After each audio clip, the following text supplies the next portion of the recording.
Pronti? 1, 2, 3. Considerato stavolta buono il segnale. La velocità di Ulisse 3B con Federico Esposito, poi Ravaneo Spritz in seconda posizione, al largo So dei Greppi. Avanza l'allievo di Edoardo Baldi, va a chiedere strada a Federico Esposito e sembra sul punto di poter passare. Dopo i primi 200 metri in 15,3 leader Edoardo Baldi con So dei Greppi. Avanza ora il numero 10 Finger Cross squalificato. Tanto la squalifica per Finger Cross. Attacca Ravaneo Spritz con Alessandro Gocciadoro, avrebbe forse il posto per accodarsi secondo. Vediamo, e infatti la mossa è la seguente. Davanti al numero 4 di Ulisse 3B, intanto 600 metri in 44,5. Passaggio davanti alle tribune, si gira Edoardo Baldi. Vede arrivare la sagoma di Roberto Vecchione con Boys Going In, che dopo un giro è il nuovo battistrada. Boys Going In davanti a So dei Greppi, poi Ravaneo Spritz. Al largo cerca di avanzare Speciales, ma è ancora abbastanza indietro. Poi vediamo in seconda pariglia Antonio Di Nardo con Minta Broline. Tanto il chilometro va via in 1,14,3, retta di là.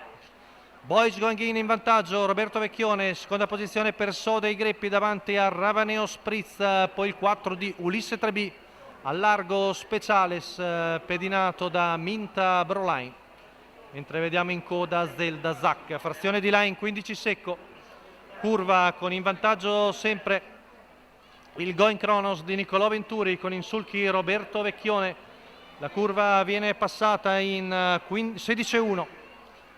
Secondo passaggio davanti alle tribune, Boys Going In, So dei Greppi, Ravaneo Spritz, Ulisse 3B, Speciales che avanza sempre in maniera molto graduale, pedinato da Minta Broline, al largo anche Zurro LL, 14,6 qui davanti alle tribune, mantiene ritmo sollecito Roberto Vecchione.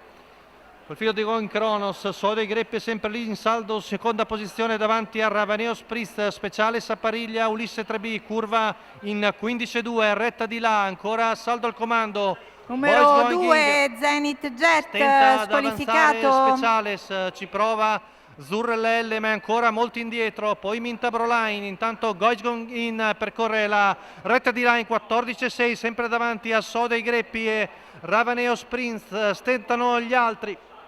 Boys Going In non è ancora scrollato di dosso So dei Greppi, che sembra l'unica minaccia. Ultima curva passata in 14,9, retta d'arrivo. Boys Going In vantaggio, attaccato da So dei Greppi. Ultimi 100 metri e sembra sul punto di passare Edoardo Baldi. So dei Greppi viene a vincere su Boys Going In.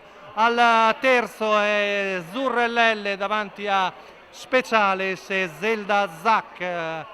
Vittoria per So dei Greppi, Edoardo Baldi, il training di Enrico Fiaschi, la scuderia Fior di Lotto, la quota al totalizzatore di 5,31.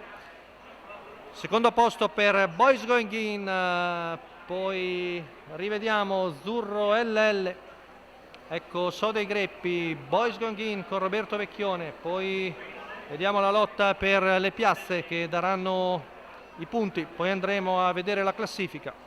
Il terzo posto per Enrico Berlei con Zurrell, al quarto Santomollo con Speciales e il quinto è di Gennaro Mitrano con Zelda Zac.